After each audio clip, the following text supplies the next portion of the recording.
Cuidado aí, meu filho. Pode deixar, pai. Presta atenção. Tá tudo bem, não se preocupe. Brian Schaefer acabou de concluir o ensino médio. Para comemorar, seu pai, Dennis, o levou junto com seu irmão para caçar alces na montanha Horseshoe, em Montana. Meu pai e o pai de um amigo meu decidiram fazer uma última viagem só com os filhos.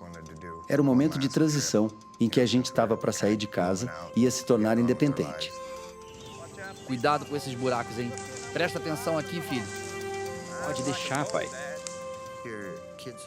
Nossos filhos estavam ficando adultos. Era parte dessa transição passar para eles o nosso conhecimento, mas de uma forma que a gente pudesse curtir juntos. É por ali? Por aqui, filho, tranquilo. Mas depois de uma semana na montanha, eles ainda não caçaram nada. Seu rifle tá ajustado? Sim, mas nada ainda, né? É só questão de tempo, filho. Uma montanha de 3.000 metros de altura fica bem no meio da floresta. Lá não tem estrada, só trilhas mesmo. O lugar é bem isolado.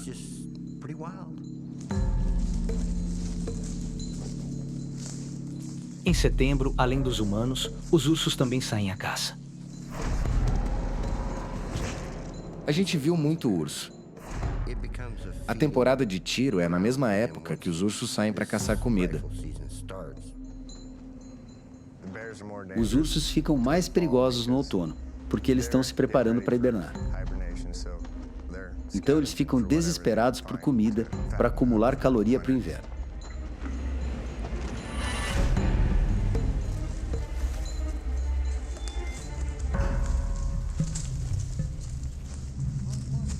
Aquele seria o último dia da viagem. O grupo chega ao topo da montanha. Eles planejam descer gradativamente, na expectativa de encontrar algum alce no caminho. Eles não têm muito tempo. Uma tempestade forte está se formando. Beleza, pessoal. Acho melhor a gente se separar. Vamos ver se a gente encontra algo. Brian se afasta do grupo. Ok, vamos lá. Última chance, pai. Última chance pra quê, filho? Última chance de acertar o alvo. Falou e disse. O Brian se distanciou da gente. Ele ficou do outro lado de um morro e não dava para ver ele.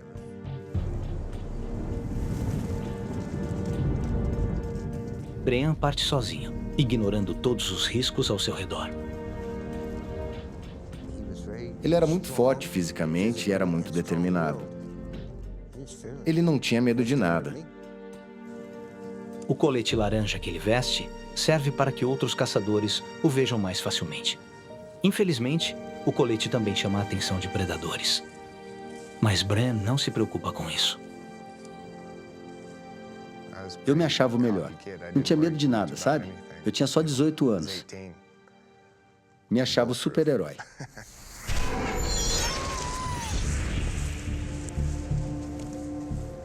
Eu andei por um bom tempo e não achei nada. Eu vi um ou outro rastro de alce, mas não cheguei a ver nada que indicasse que tinha algum predador rondando por ali. Eu sabia que não era para eu ter me afastado tanto do grupo. Eles estavam perto do topo, e eu estava tipo contornando a montanha em uma parte mais baixa.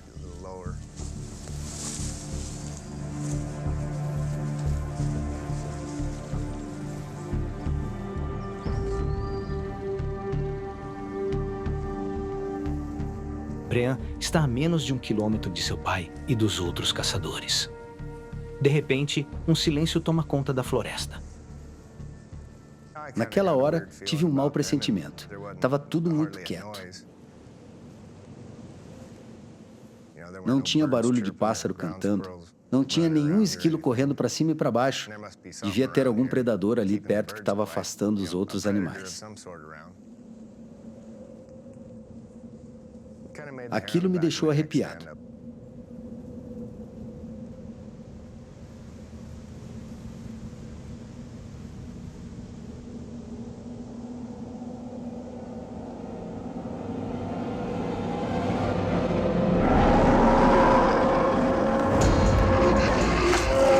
Eu gritei. Nossa! Ele continuou vindo na minha direção. Eu tinha que dar um jeito de fugir dali.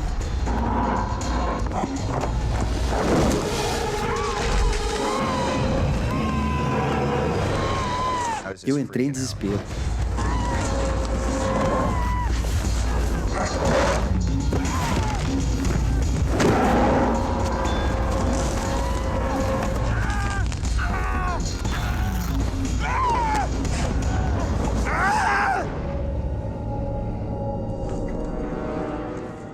Quando me dei por mim, o urso estava com a cabeça no meu colo, me encarando.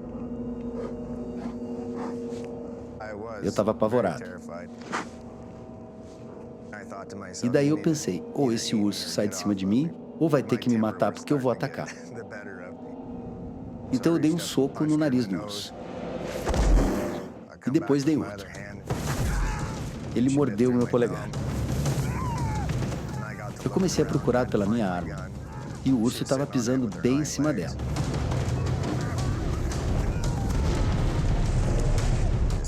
Daí o urso me chacoalhou como se eu fosse um brinquedo. Agarrou minha perna e não soltava mais. Eu pensei comigo, já era, vou morrer aqui mesmo.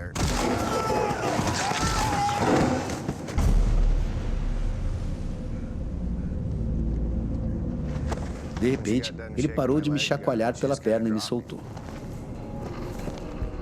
Eu acho que o urso estava só esperando para ver se eu estava morto mesmo ou se eu ainda ia reagir.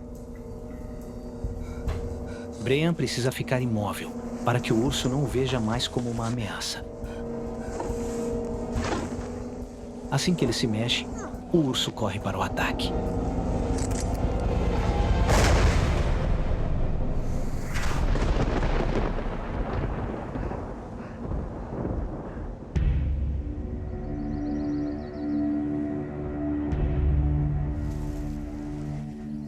Perto dali, sem saber da tragédia que acabou de ocorrer, Bruce Paisek e seu filho Bryce também estão à caça de alces. Até agora sem sucesso. Vamos, filho. Agora vai dar certo. A caminho de um novo local para caçar, Bruce vê algo que o deixa apreensivo. Comecei a ver rastros e pegadas de ursos. Viu isso? Que pata enorme. Pior que é recente. Comecei a ter arrepios vendo aqui. Com ursos na área, Bruce quer sair da montanha o mais rápido possível. Para isso, ele terá que pegar um atalho desconhecido. Eles vão ter que descer a montanha e tentar achar a trilha de volta ao acampamento, que está a uns 3 quilômetros dali. Eu estava com um mau pressentimento. Algo me dizia: isso está errado. Fique atento. Por um momento, eu pensei que estava me sentindo daquele jeito porque não sabia direito onde eu estava.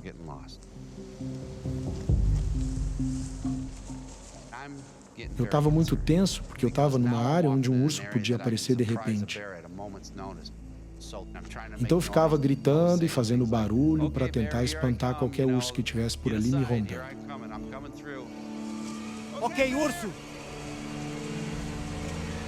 Aqui vamos nós! Tô passando!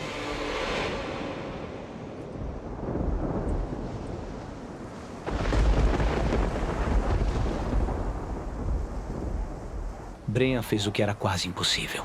Ele matou o urso com um único tiro.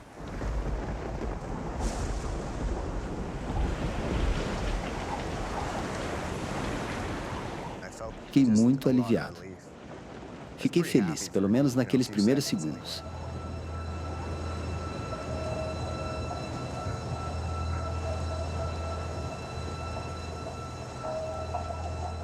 Eu não tinha noção da gravidade dos meus ferimentos. Eu estava tentando compreender o que tinha acontecido. Estava tentando entender o estrago para depois tentar sair dali.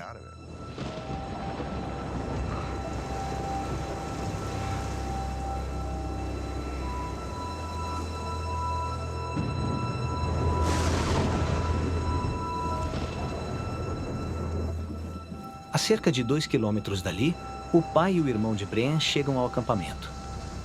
Já faz quase 2 horas que Brian se separou do grupo. O Brian não estava no acampamento. Comecei a perguntar dele para todo mundo. Alguém viu ele? Não. Alguém sabe dele? Não. Ali eu vi que tinha algo errado. Chamei meu outro filho na mesma hora para a gente poder voltar para a montanha. Vamos procurar ele.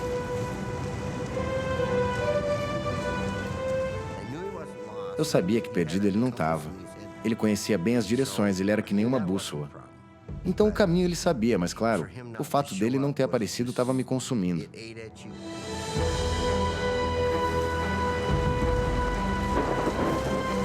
Brea! Brea! Ainda na montanha, Bren avalia a extensão dos danos. A adrenalina que corre por suas veias mascara a dor causada pelos ferimentos. Meu ombro doía bastante.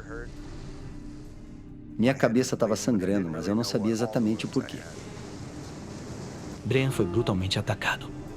O urso arrancou seu couro cabeludo. As mordidas geraram feridas profundas.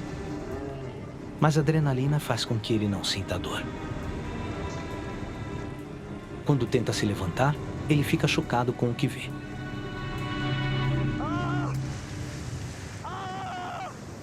Sua coxa direita está destroçada. Minha coxa direita foi totalmente dilacerada. Dava para ver a artéria pulsando. E um monte de pedaços de carne soltos, sabe? Meio que pendurados na perna.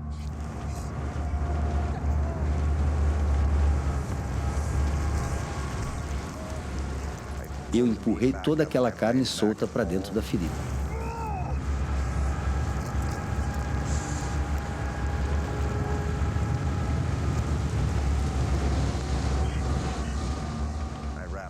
Enrolei meu colete laranja em volta do ferimento como se fosse um curativo, tipo um torniquete.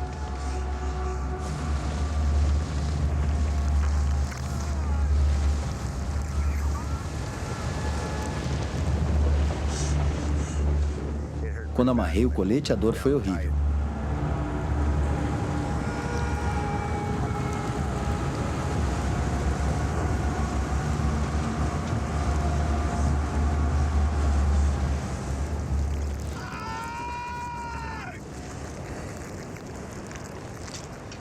Depois disso, dei 3 tiros para cima, que é como um caçador sinaliza que precisa de ajuda. Isso é um sinal universal de pedido de socorro. Se alguém ouvisse, ia me procurar.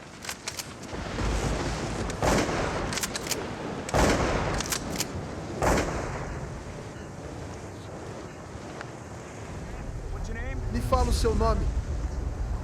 Ele logo percebe a gravidade da condição de Bren. Ele estava entrando em choque. Aquilo poderia ser fatal. Fica firme, garoto. Vou examinar sua perna, tá bom? Fica acordado.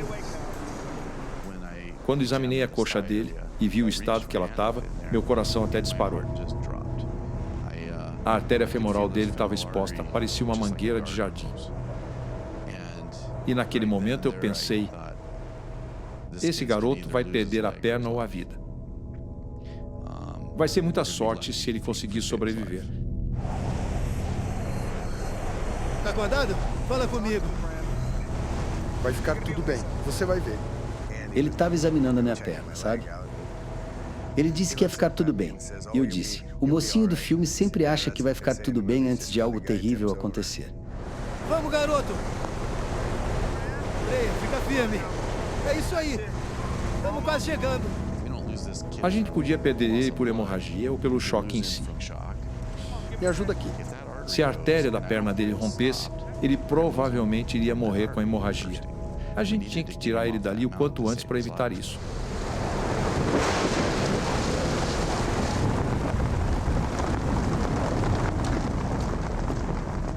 O acampamento estava a apenas 1 quilômetro de distância do local do ataque.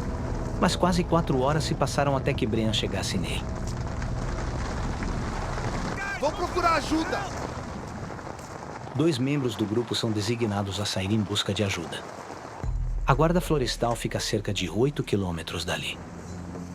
Mesmo que eles consigam chegar até o posto e pedir ajuda, o helicóptero de resgate não sairá devido à chuva. O único remédio é esperar. Foi um alívio quando chegamos no acampamento. Fiquei até um pouco emocionado, porque eu sabia que a vida daquele garoto estava nas nossas mãos. Consegue um pouco de água? Minha adrenalina estava baixando, então comecei a sentir mais as coisas. Eu sabia que eu podia morrer. Brian estava sentindo uma dor tremenda. Dava para ver pela cara dele, mas ele era um cara muito forte. Ele não ia reclamar nem se tivesse arrancado as 2 pernas dele. Também apliquei uma boa dose de antibiótico nele, para tentar evitar que a infecção se espalhasse. O Dr. Andy Wolfe sabe que, dada a gravidade do ferimento, o risco de uma gangrena ocorrer é altíssimo. Com a gangrena, Brian poderia perder a perna, ou sua própria vida. Tem uma roupa seca aí? Tenho sim.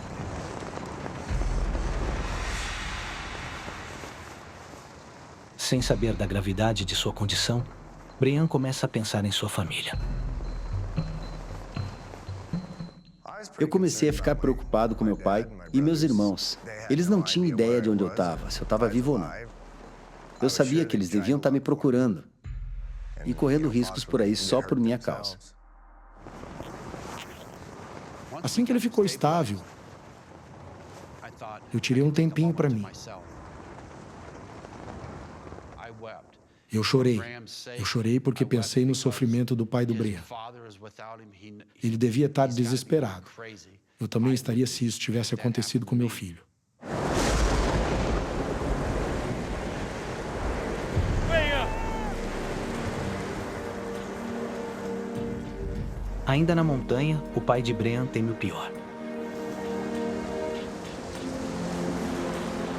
Eu comecei a pensar que talvez não voltasse com todos os meus filhos para casa. E aquilo bateu muito forte em mim. Eu fiquei abalado e senti um vazio muito grande. Procurar nas encostas escuras e escorregadias se tornou muito perigoso. O grupo optou por parar e recomeçar a busca no dia seguinte. Dennis, temos que parar! Não temos que parar! Eu não vou voltar! Não vou deixar meu filho perdido! Dennis, não dá! Sinto muito! Eu não queria parar de procurar de jeito nenhum. Mas a montanha é muito perigosa. Se você vacilar, ela pode te pegar. Então fui voto vencido. A gente teve que voltar para o acampamento.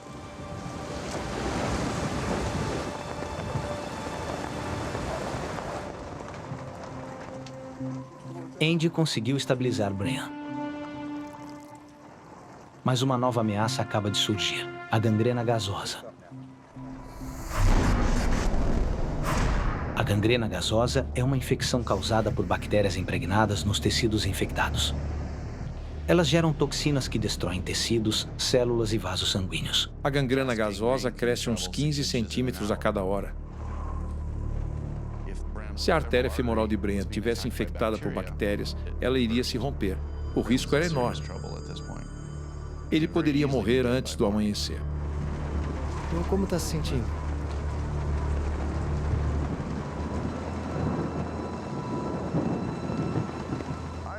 Eu estava lá deitado e pensando que ia perder a minha perna.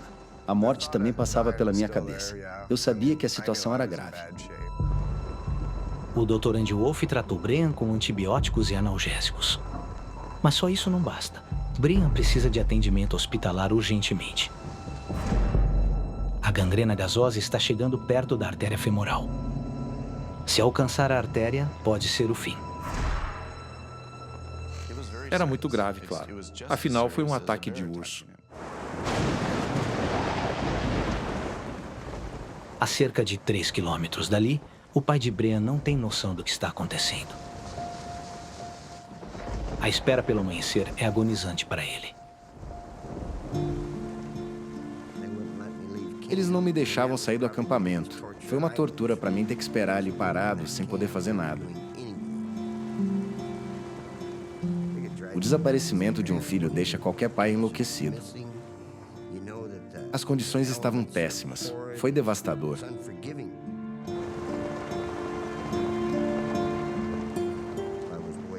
Eu estava desesperado, chorando. Meu coração não estava aguentando. Eu não suportava o fato de não poder fazer nada naquela situação. Só me restava sentar e esperar. E chorar de vez em quando.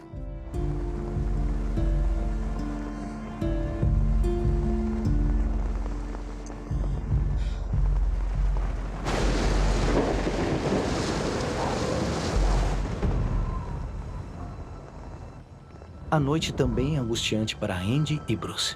Eles tentam manter Brian vivo. Bruce tenta mantê-lo acordado. Acorda. Tá acordado? O Andy me disse que a gente tinha que manter o Brian acordado para evitar que ele entrasse em coma ou algo do tipo. Ei, fala comigo. Como tá se sentindo? Eu não sabia se ele ia aguentar aquilo. Sem atendimento especializado, ele não ia viver por muito mais tempo.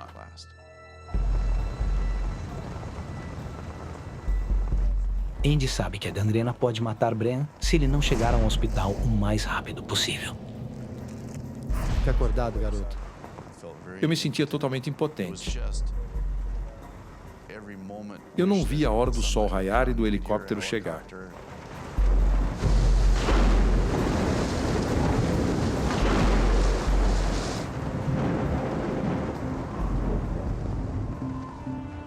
A gente ficou acordado a noite toda. A gente se revezava para cuidar das feridas, trocar o curativo e para esperar pelo socorro. Mas o socorro ainda está longe. E o tempo está se esgotando. Bruce e Andy temem que Brian não resistirá por muito mais tempo.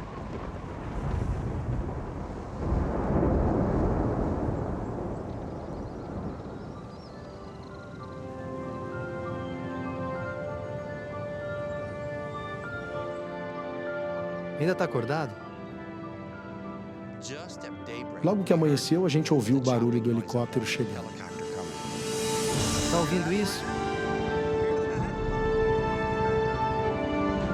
Fiquei muito feliz quando ouvi o barulho do helicóptero. Eu nunca fiquei tão feliz com o barulho de hélice como daquela vez. Estão chegando. Foi um alívio. Fiquei feliz, sabe? Pensei comigo, ele vai ficar bem. Ok, 1, 2, 3 e vai. É isso aí. Como eu disse, vamos devagar. Com Brian a caminho do hospital, um dos colegas de Bruce agora busca pelo pai dele. Dennis busca pelo filho desde as primeiras horas do dia. O plano era começar exatamente onde a gente tinha parado ontem. E ir descendo a montanha aos poucos. Se alguém achasse ele, era para atirar 3 vezes para cima. E depois disparar mais um. Aquele era o nosso sinal para avisar que ele estava vivo.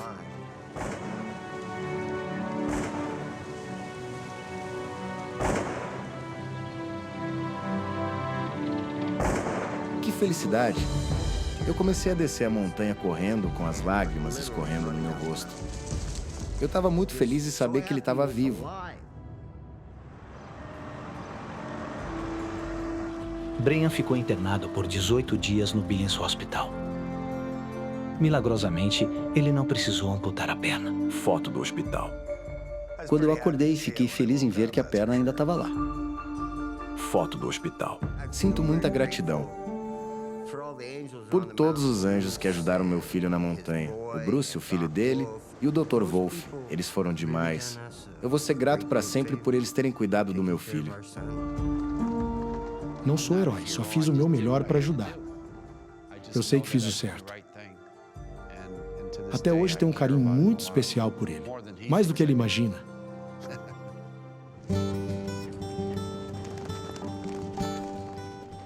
Quando eu saí do hospital, me falaram que eu não ia mais poder fazer um monte de coisa. Andar a cavalo é algo que eu adoro. Faz parte da minha vida. Eu não levei nem 2 meses para poder voltar a cavalgar. Hoje em dia eu faço de tudo, sem problema nenhum. Brian não ficou com nenhuma sequela do ataque. Hoje em dia, ele se tornou pai e espera pelo momento no qual poderá levar o seu próprio filho para caçar uma montanha.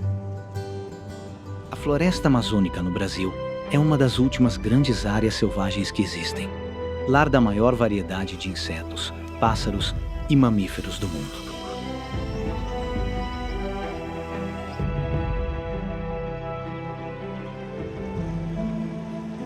Para Dave Boyer e Crystal Ramsey, é uma viagem inesquecível. Você acredita nisso? A gente realmente tá aqui na Amazônia. Você sabe que mantenho minhas promessas. É a realização de um sonho que eles tinham há 2 anos, quando eram um casal. Cristal e eu namoramos por cerca de 3 anos e éramos absurdamente próximos um do outro. Um dia a gente estava conversando sobre nossas paixões e eu perguntei a ela se pudesse ir a qualquer lugar do mundo, qual seria?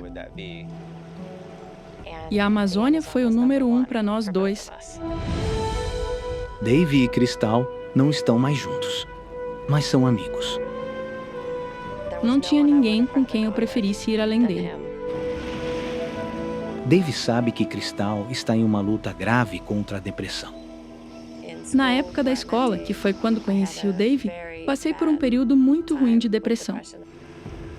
Dave acha que esta viagem será boa para ela, mas ele também está com uma esperança secreta de que talvez ela reacenda o romance deles. Ela foi o amor da minha vida. Ainda imaginava passar o resto da vida com ela.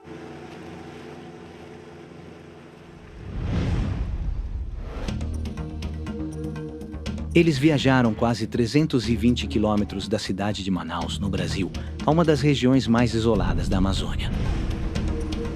Eles planejam passar 2 meses explorando a região. A base deles é uma pequena cabana no coração da floresta tropical. Ao redor, há uma rede de trilhas sinalizadas pela floresta. Dave e Cristal passam os primeiros 2 dias conferindo as mais curtas, então decidem que estão prontos para encarar a mais longa. É conhecida como a Trilha Branca e se estende por cerca de 5 quilômetros da floresta tropical intocada. Dia 1. Dave e Cristal partem de manhã com água suficiente para uma caminhada de 3 horas. Saímos pouco antes das 10 horas e esperávamos voltar a tempo para um almoço meio tarde. Eles passaram 2 anos lendo sobre a floresta, mas nada os prepara para a realidade. Assim que a gente entrou, começamos a ver mais do que jamais tínhamos visto. Tipo morcegos e diferentes tipos de insetos que nunca tínhamos visto, foi uma manhã fantástica. Eu estava animada. Dave, olha. A gente não via mais nada. Estávamos muito focados em explorar e ver a floresta tropical. Não nos demos conta dos perigos de tudo aquilo. Estão tão absorvidos pelo que veem e pelos sons da floresta que não percebem que saíram da trilha marcada. Nossa atenção estava em outro lugar, estava nas árvores, animais e sons. Agora eles estão seguindo trilhas criadas por animais. À medida que avançávamos, a selva parecia se aproximar de cada lado. Agora andávamos um atrás do outro.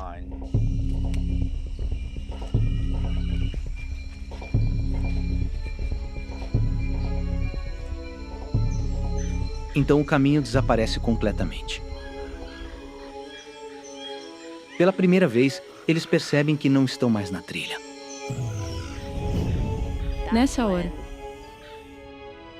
Foi nessa hora que eu não sabia o que fazer. Estava realmente preocupada. Vamos olhar o mapa. Esqueci o mapa na cabana. Esqueci o mapa em cima da cômoda na nossa cabana. Dave. Olha, eu consigo lembrar, prometo. O mapa que Dave deixou para trás era um esboço desenhado à mão da área. Ele se lembra de que ele mostrava a cabana na parte inferior, o que normalmente indicaria que ficava ao sul. Trilha Branca. Mas o mapa não está desenhado de forma usual. Para voltar à cabana, eles na verdade precisam ir para o norte. Se nós andarmos para o sul, deve ser o caminho de volta. Tem certeza? Tenho certeza. Prometo. Ok. Vem, vamos? Ir para o sul é a pior decisão que Dave pode tomar. Seguindo esse caminho, o que os espera são milhares de quilômetros de floresta tropical inabitada, exceto por animais, muitos deles altamente perigosos. 2 horas depois, estão se preocupando. Por aqui.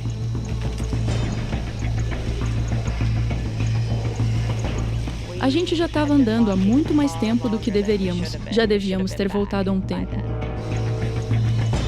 Eles não têm mais muita luz, pois logo irá anoitecer. Eu não ia ficar na floresta. Precisávamos encontrar o caminho de volta antes de escurecer. Eu tinha certeza que assim que começasse a escurecer, a gente não conseguiria continuar.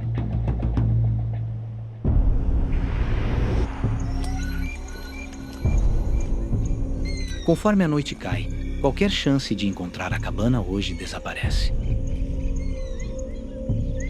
Foi a primeira vez que começamos a ficar em pânico. Que horas são? São quase 6.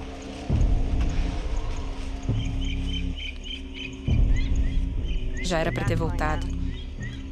Já era pra gente ter chegado. Eu sei. Eu não acho que ele queria lidar com aquilo.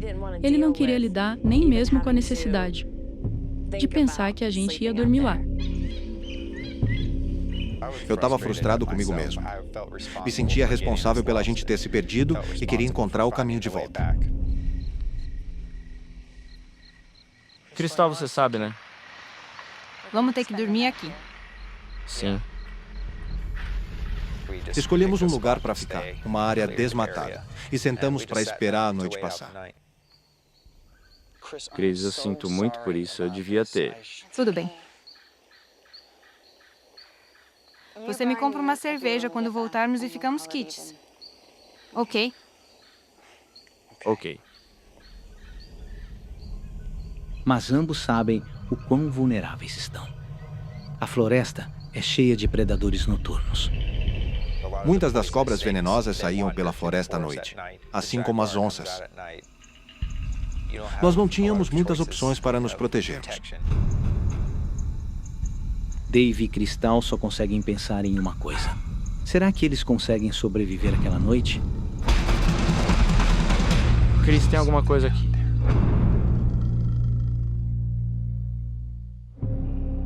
A Amazônia à noite é um lugar apavorante para se estar. Dave e Cristal estão totalmente indefesos, sem nenhuma maneira de se protegerem dos predadores.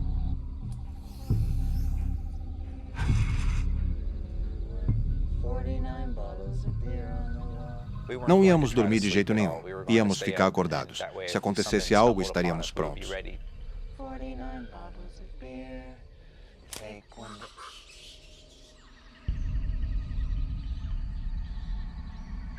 Cris, você ouviu?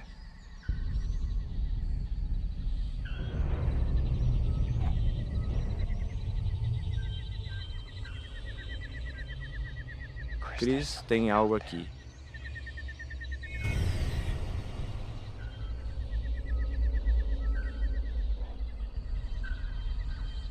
Acha que é uma onça? A onça persegue sua presa sob a cobertura da escuridão. Ela pode matar com uma única mordida na cabeça.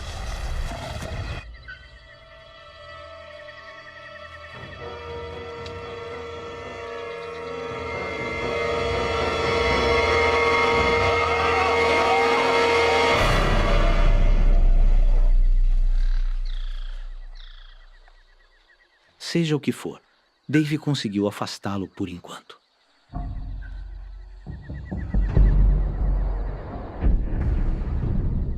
Eles passam a noite em claro, atentos a todo e qualquer som.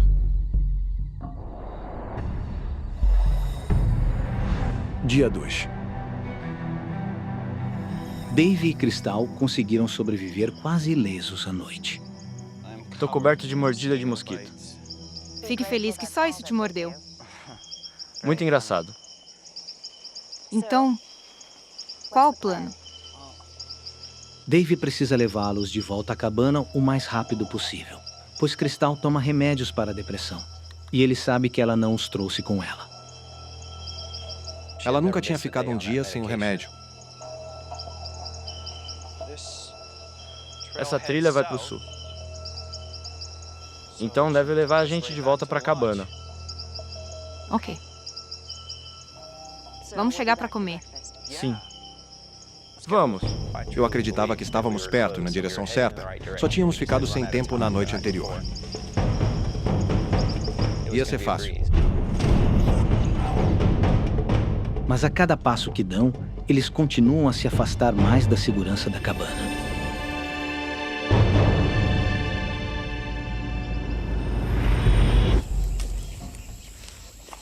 Quatro horas depois, a temperatura na floresta disparou. O calor e o esforço significam que Dave e Cristal estão suando quase 2 litros de fluidos por hora. Estávamos ficando deprimidos e frustrados com nossa situação. A temperatura estava subindo muito rápido, chegando até 35 graus. Nós suávamos sem parar.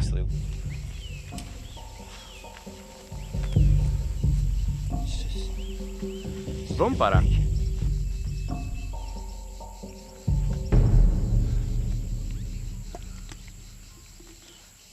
Dave, tô sem água.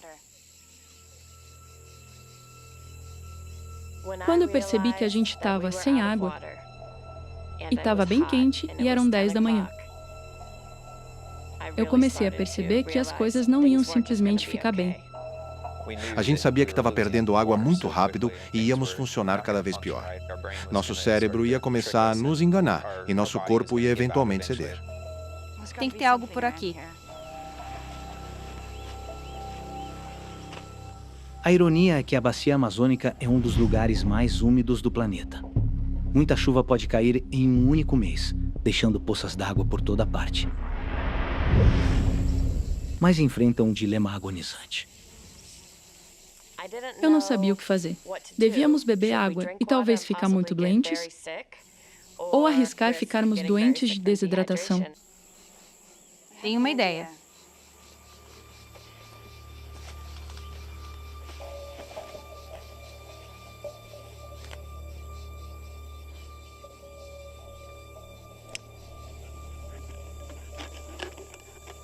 Me dá.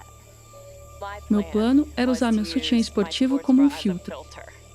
Ok, agora quero que você jogue com cuidado isso aqui por cima. O sutiã da Cristal poderia realmente filtrar alguns parasitas.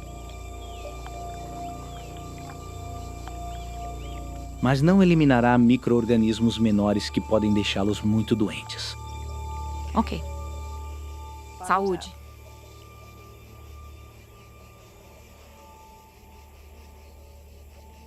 Não sei se é uma boa. Não temos escolha. Saúde. Tomei um pequeno gole e deixei um pouco na minha boca, para provar o sabor. Tem umas coisinhas, mas é ok.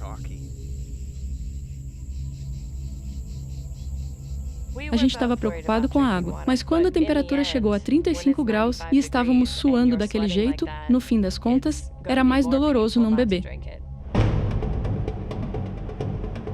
Reidratados, Dave e Cristal aceleram o ritmo, mas precisam permanecer sempre atentos. A floresta está repleta de criaturas que poderiam matá-los com uma única mordida.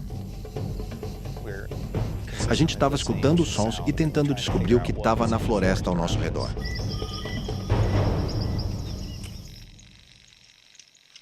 Eu não queria tocar em um galho sem saber o que tinha nele. Queríamos tomar cuidado.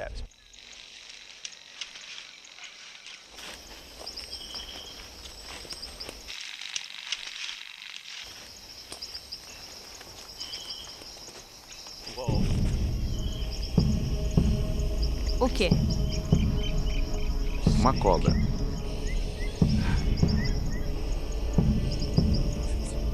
Vamos pra longe. Eles tiveram sorte. Mais alguns passos e teriam pisado na cobra. A bacia amazônica abriga as cobras mais venenosas do mundo. Uma mordida pode significar uma morte lenta e agonizante.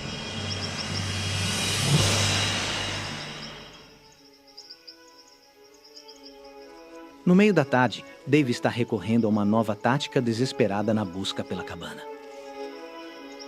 Eu estava tentando nos manter na mesma área onde nos perdemos, meio que zigue-zagueando, na esperança de encontrar a trilha. Vamos ali. Cristal estava ficando um pouco frustrada com essa estratégia.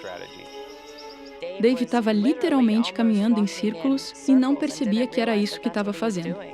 Cristal está começando a sentir a pressão. Minha mente não parava de falar: olha só, as coisas estão indo ladeira abaixo. Agora pra onde? Leste.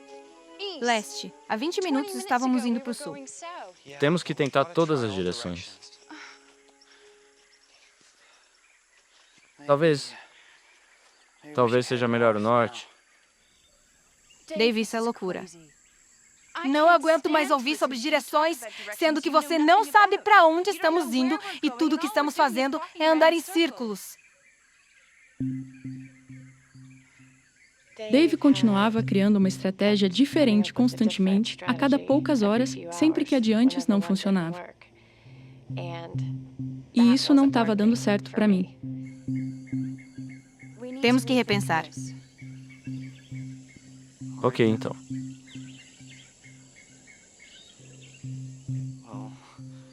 O que acha? Pensei que precisávamos criar uma estratégia só, sem ficar mudando, e continuar com ela até o final. Pra lá. O que ambos não percebem é que a única direção que pode ajudá-los é o norte. Escolhemos sudeste. 6 dias perdidos.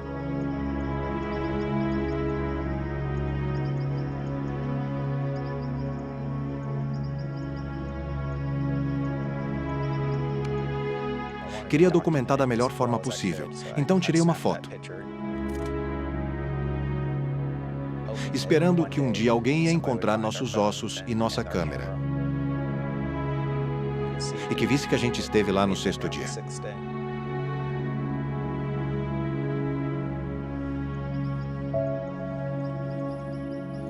Foi nesse momento que comecei a refletir sobre como tinha sido minha vida. Eu não tive uma relação próxima com minha família. Nunca disse à minha mãe que a amava. E a minha família o quanto eles eram importantes. Estava me matando que eu não teria essas oportunidades se eu morresse lá.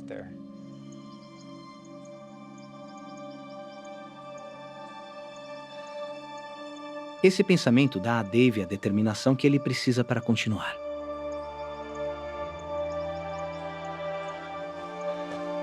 Vamos. Hora de acordar. Não quero. Não quero andar. Também não, mas precisamos. Os meus pés estavam se deteriorando. Absurdamente. A dor era totalmente insuportável. Era como se 10 vespas estivessem me picando ao mesmo tempo.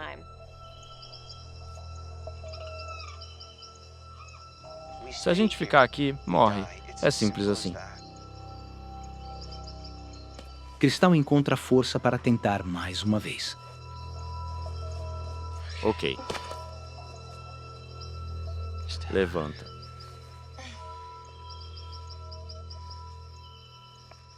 Muito bem.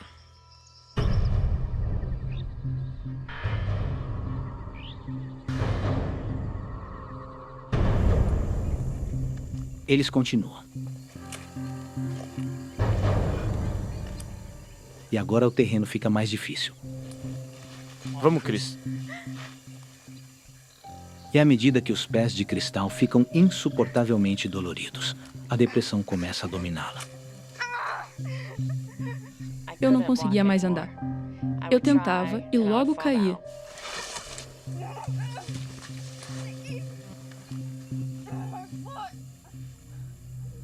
Senti que tinha chegado o momento de terminar tudo eu mesma. Não quero mais. A depressão da Cristal está de volta. Agora ela só consegue ver uma única saída do pesadelo em que está. Não consigo. Consegue sim. Eu tinha decidido. É isso, acabou. Eu não consigo mais.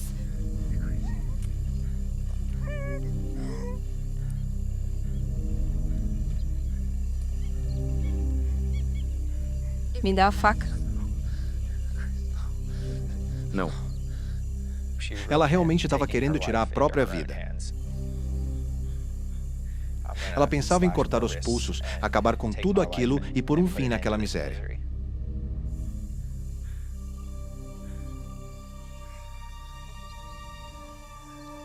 Essa era a mulher por quem eu era apaixonado, a pessoa com quem eu queria passar o resto da minha vida. Nunca queria abandoná-la. Faça um acordo, ok? Faça um acordo.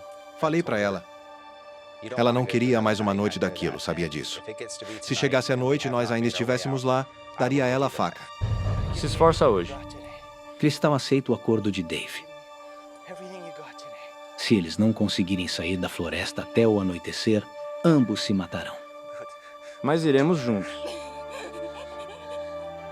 Isso colocou um prazo específico para o resto de nossas vidas. Ou nós íamos sair e viver o resto de nossas vidas realmente felizes juntos, ou seria o nosso fim. Agora Cristal consegue ver um fim para tudo isso. Cuidado aqui. Ela perguntava a hora, se já era noite, se já tinha sido suficiente.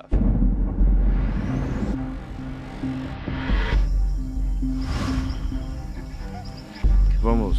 Não. Vamos. Mas Cristal não consegue continuar. Eu não consigo. Consegue sim. Ela decide que não pode esperar até anoitecer. Ela quer que eles acabem com suas vidas agora. Tá na hora. Quando falei aquilo, ele concordou. E ele me disse, ok. Agora nós faríamos. Nós realmente teríamos que fazer aquilo.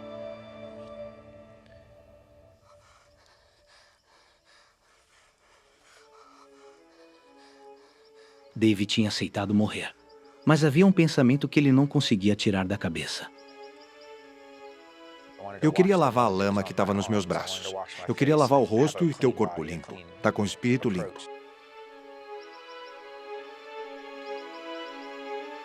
Se eu fosse enfrentar um julgamento, precisava fazê-lo com espírito e corpo limpos.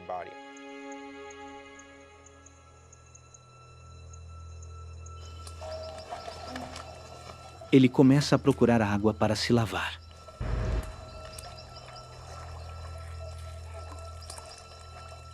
Lutávamos contra a vegetação, e quando chegamos lá não era um riacho, nem uma poça. Era um enorme lago. Tinha água para todo lado. É pouca esperança, mas é o suficiente para continuar. Essa água tem que ir para algum lugar. Na Amazônia, os rios são como estradas. Se esta água levar a um rio, eles talvez vejam um barco. Eles param de pensar em suicídio.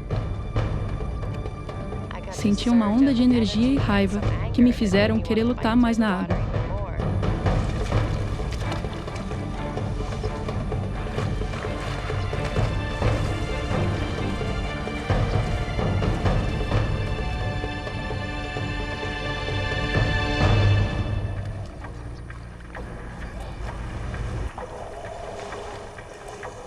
Enquanto passávamos pela floresta inundada, ficávamos dizendo um ao outro para não termos esperanças, só para continuar o mais rápido possível.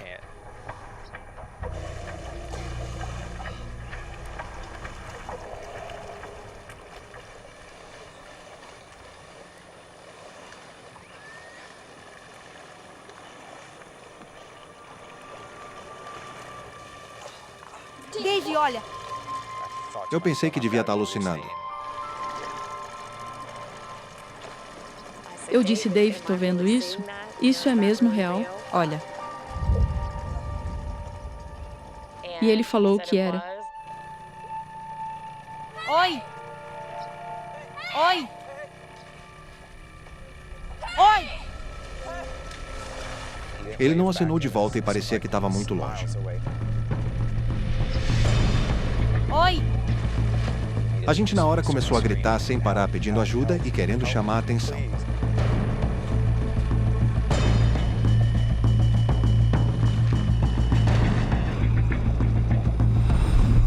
Aqui! Estamos aqui!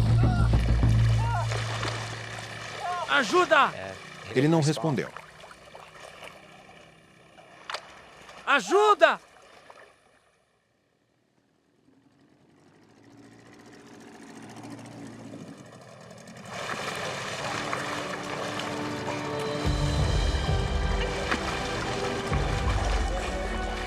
descobrimos do nada, em um segundo, que íamos viver.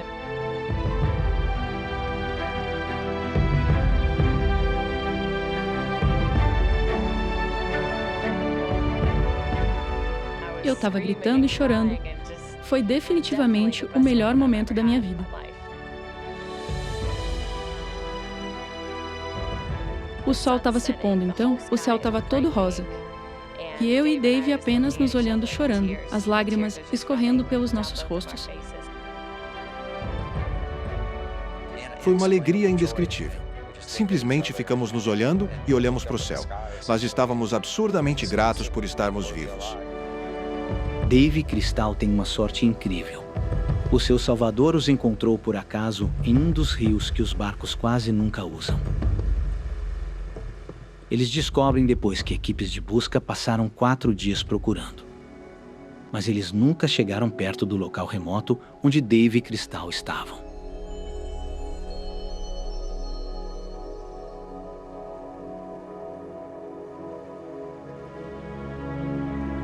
Quando saímos, conversamos sobre todas aquelas vezes na selva em que nós falávamos que íamos nos casar, mas quando nós saímos e estávamos a salvo e melhorando, nós percebemos que era da situação, do momento que a gente estava e que não iríamos fazer aquilo.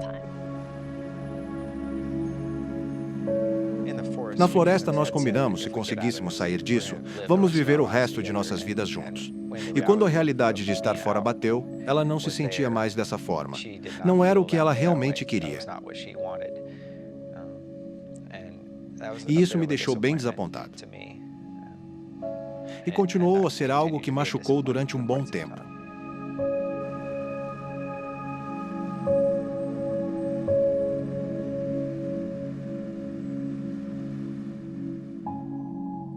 Dave e Crystal já voltaram outras vezes à Amazônia.